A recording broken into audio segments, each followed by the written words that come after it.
لونڈیوں کے مسئلے کی وضاحت، سوال نمبر 1، اکبر علی صاحب ہیں، یہ اکبر علی بیگ۔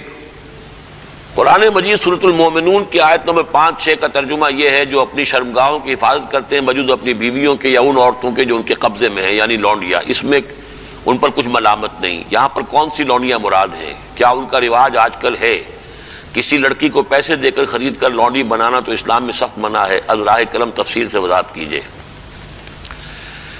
دیکھیے، اسلام میں صرف ایک نوعیت کا غلام یا لونڈی جائز ہے، اور وہ ہے اگر جہاد فی سبیل اللہ ہو اور اس میں پی او ڈبلیوز کی حیثیت سے جو کہ کمبیٹنٹ ہوں، جو کہ واقعتاً جنگ میں حصہ لینے والے ہیں، مرد اور عورتیں، جن کو آج کل پی او ڈبلیو بنا لیا جاتا ہے کہ وہ جو ہیں پرزنرز آف وار، ان کو اسلام نے اجازت دی ہے کہ بجائے اس کے کہ مستقل اس میں کنسنٹریشن کیمپس میں پڑے رہیں، وہ اس میں ان کو اسلامی معاشرے کے اندر جذب کرنے کے لیے ان کو تقسیم کر دیا جائے لوگوں کے اندر۔ یہ ہے در حقیقت اس کی غرض و قائد، اور وہ بھی ایسا ہو سکتا ہے کہ کہیں مبادلے کے اندر اگر شکل بہتر بن سکتی ہو تو اس کو بھی اجازت ہے، کہیں اگر زر فدیہ لے کر چھوڑ دینے میں کوئی قباحت نہ ہو تب بھی اس کی اجازت ہے۔ یہ سورہ محمد صلی اللہ علیہ وسلم کی آیت جو ہے اس کے تحت ہم پڑھ چکے ہیں۔ لیکن فرض کیجیے کوئی شکل ممکن نہیں ہے تو پھر کیا کریں؟ انہیں کنسنٹریشن کیمپس کے اندر رکھیں، وہ تو گویا کہ ایک مستقل لائبلٹی بھی آپ پر ہو گئی، اور نمبر 2 یہ کہ ان کی اپنی زندگی اب نارمل ہو گئی۔ اس کی بجائے ان کو نارمل سوسائٹی میں جذب کرنے کا طریقہ یہ ہے کہ کلاس 2 سٹیزنز کی حیثیت سے وہ مسلمانوں میں اس معاشرے میں دے دیے جائیں۔ اس طرح کی جو خواتین ہوں گی ان کے ساتھ تعلق جو ہے جنسی وہ جائز ہے۔ یہ لونڈیاں جو اس طریقے سے لونڈی بنی ہو اس کی فروخت بھی جائز تھی۔ کسی آزاد مرد یا عورت کو پکڑ کر لونڈی یا غلام بنا لینا حرام مطلق ہے۔ یعنی جو کیا تھا انہوں نے امریکنز نے کہ افریقہ سے پکڑ کر لوگوں کو جو ہے وہ جال ڈالا اور آدمی کو لیا اور لے کر لے گئے اور زنجیروں میں جکڑ کر امریکہ میں لے گئے اور پھر انہیں غلام بنا کر رکھا، یہ حرام مطلق ہے۔ اسلام کی تاریخ اس نوع کے کسی بھی غلط حرکت سے بالکل پاک ہے، خالی ہے، صرف جنگ کے اندر۔ اور اس کا بھی میں نے آپ کو بتا دیا کہ یہ سارے اگر اس میں آپشنز نہیں ہیں تو پھر یہ کہ آپ انہیں غلام بنا سکتے ہیں اور ان کی پھر فروخت بھی ہو سکتی ہے۔ یہ ہے جو میرے علم میں ہے۔ باقی کسی کو خام خواہ آپ نے خرید لیا اور کسی کو پکڑ کر کسی آزاد کسی مرد یا عورت کو اور زبردستی لے جا کر کے بھیجا، یہ تو بالکل حرام مطلق ہے، بہت بڑا جرم ہے۔ یہ ضمنی سوال ایک صاحب نے کر دیا ہے کہ نکاح ان لونڈیوں سے بھی کرنا ہوگا۔ نہیں، نکاح لازمی نہیں ہے لونڈیوں کے ساتھ۔ نکاح تو کر لیا تو پھر تو زوجہ ہو گئی، وہ علیحدہ کیٹیگری کہاں رہی۔ لیکن ترغیب دی گئی ہے کہ اگر آپ کسی لونڈی کو آپ کی وہ لونڈی تھی، وہ تھی پی او ڈبلیو کے طریقے سے آئی تھی، کنیز تھی، آپ نے اسے آزاد کیا، اس سے نکاح کر لیا، بہت بڑا نیکی کا کام ہے۔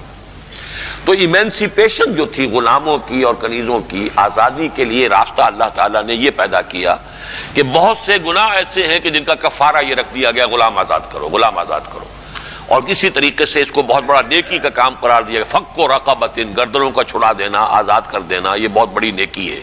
تو اس حوالے سے اس کا معاملہ اسی طریقے سے کسی لونڈی کے ہاں سے اولاد اگر ہو گئی تو اب وہ ام ولد ہو گئی، اب وہ لونڈی نہیں رہی، ام ولد ہو گئی، اسے فروخت آپ نہیں کر سکتے، وہ آپ ہی کے ہاں رہے گی، لیکن یہ کہ وہ آپ کا اس کا درجہ جو ہے عام کنیز سے وہ بڑھ جاتا ہے۔ یہ تفصیلی قوانین ہے۔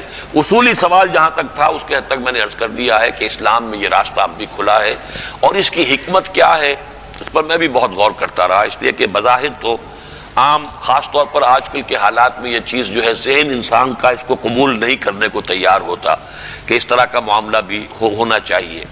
لیکن میں یہ سمجھتا ہوں کہ وہ جو جہاد فی سبیل اللہ آخری دور میں ہونے والے ہیں، جن میں کہ حضرت مہدی اور حضرت عیسیٰ علیہ السلام کا معاملہ بھی ہوگا، اس میں میں سمجھتا ہوں یقیناً کوئی ایسے مراحل آئیں گے کہ جہاں اس انسٹیٹیوشن کو انووک کرنے کی ضرورت پیش آئے گی، اس کے لیے کہ اس کا راستہ شریعت کے اندر باقی رکھا گیا، کھلا رکھا گیا، اگرچہ اس کے بڑی پابندیاں لگا دی گئیں۔ یہ بھی ہے کہ غلام کو وہی کھلاؤ جو خود کھاتے ہو، وہی پہناؤ جو خود پہنتے ہو، کام کا بھی بوجھ اس پر اتنا زیادہ نہ ڈالو کہ جس کا بہت مشقت والا ہو جائے، کوئی بہت سخت کام ہے تو تم خود بھی اس کے اندر شریک ہو جاؤ اس کے ساتھ۔ یہ ساری چیزیں ہیں، ان کے ساتھ نیک سلوک کرنا، اچھا سلوک کرنا۔ اسی کا نتیجہ یہ ہے کہ عالم اسلام میں ایک دور ایسا آیا کہ مشرق و مغرب میں سب سے بڑی حکومتیں جو تھی وہ غلاموں کی تھی. یہ خاندان غلامہ کون تھے جو ہندوستان کے اندر پہلی حکومت بنی اسلامی؟ قطب الدین ایبک کون تھا؟ التتمش کون تھے؟ ملبن کون تھا؟ یہ سب کون؟ سپکدگین کون تھے؟ الکتگین کون تھے؟ یہ خود محمود غواری کون تھے؟ محمود غزنوی.